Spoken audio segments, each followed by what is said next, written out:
जय हिंद दोस्तों आपने देखा होगा कि कुछ लोग होते हैं, चाहे कितनी मशीनें चल रही हों, कितने टैंकर चल रहे हों, कितनी लड़ाई चल रही हो, उनके बीच में जाकर के वो खड़े हो जाते हैं। कितने ही बड़े दंगे फसाद चल रहे हों, उनके बीच में जाके खड़े होकर के बोलना शुरू कर देते हैं। वो लोग जानते हैं अपनी अभिव्यक्ति की आज़ादी को कैसे अच्छे से इस्तेमाल किया जाए। कौन है वो लोग? वो है हमारी मीडिया। जी हाँ दोस्तों, हमारी मीडिया हमारा एक लोकतांत्रिक देश है, बहुत बड़ा लोकतांत्रिक देश है और इस देश के 4 स्तंभ हैं। पहला न्यायपालिका, दूसरा कार्यपालिका, तीसरा विधायिका और चौथा है हमारा मीडिया, जो हम तक खबरें पहुंचाता है, हमारे आसपास की होने वाली घटनाओं के बारे में हमें बताता है। लेकिन दोस्तों, जो हमारा ये चौथा स्तंभ है, जो मीडिया है, आज के दिन इसकी कदर बहुत कम होती जा रही है। पत्रकारों को तरह तरह की परेशानियों का सामना करना पड़ रहा है, जैसे सऊदी अरब के जमाल खशोगी, भारतीय पत्रकार गौरी लंकेश और उत्तरी आयरलैंड की पत्रकार लायरा मक्की की हत्याओं ने एक बार फिर से प्रेस की सुरक्षा पर सवाल खड़ा कर दिया है।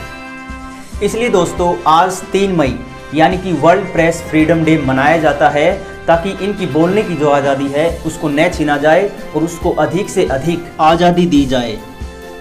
चलिए दोस्तों, ये बात कर लेते हैं कि आखिर इस दिन की शुरुआत कैसे हुई थी।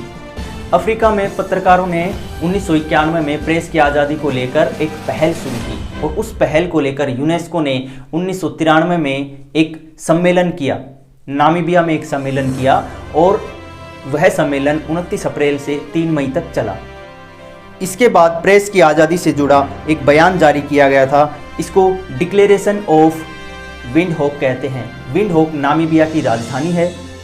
इस सम्मेलन की दूसरी जयंती 1993 में यूनेस्को और संयुक्त राष्ट्र महासभा ने हर साल 3 मई को वर्ल्ड प्रेस फ्रीडम डे मनाने का ऐलान किया। आखिर कैसे मनाते हैं इस दिन को?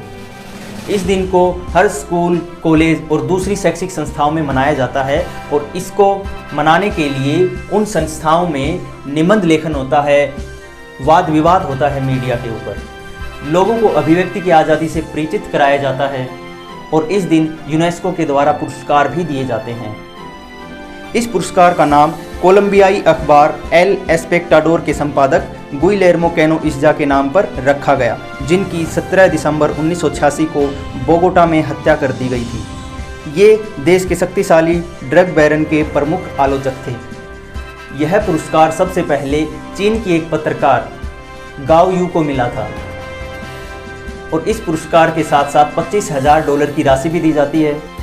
वर्ष 2020 के लिए जिस पत्रकार को इस अवार्ड के लिए नामित किया है, उनका नाम है जिनेथ बेदोआ लिमा, जो एक कोलंबियाई खोजी पत्रकार हैं।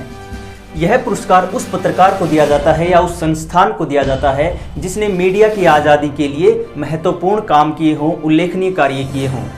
1997 से लेकर के अब तक किसी भी भारतीय पत्रकार को यह अवार्ड नहीं मिला है, क्योंकि कुछ पत्रकारों का मानना है कि पश्चिमी पत्रकारिता और भारतीय पत्रकारिता के जो मानदंड हैं उनमें काफ़ी अंतर है। जो भारत की जो पत्रकारिता है वह विचारों पर हावी रहती है, बल्कि पश्चिम की जो पत्रकारिता है वह तथ्यात्मकता पर जोर देती है और यह हमारे भारतीय मीडिया की कहीं ना कहीं कमी भी है। चलिए दोस्तों, अब बात कर लेते हैं आखिर भारतीय मीडिया को कितनी आज़ादी मिली हुई है। एक गैर सरकारी अंतर्राष्ट्रीय संगठन है जिसका नाम है RSF, यानी कि रिपोर्ट्स विदाउट बॉर्डर्स।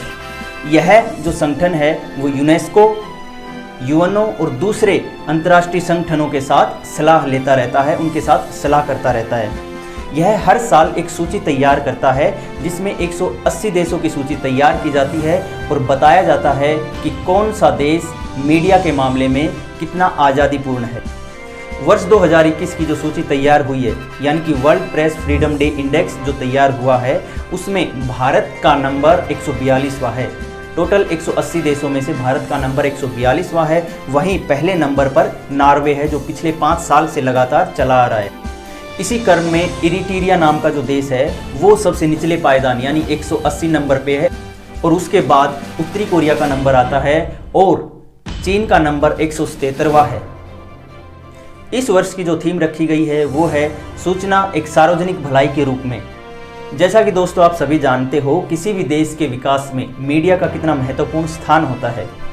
मीडिया सिर्फ यही अवगत नहीं कराती कि हमारे आसपास की क्या घटनाएं हो रही हैं, बल्कि वह यह भी बताती है, उन घटनाओं की भी जानकारी देती है जो हमारे जीवन को प्रभावित करती हैं। इसलिए दोस्तों, प्रेस की स्वतंत्रता को गंभीरता से लिया जाना चाहिए और हमें बोलने की स्वतंत्रता और अभिव्यक्ति की आज़ादी के अधिकार का सम्मान करना चाहिए।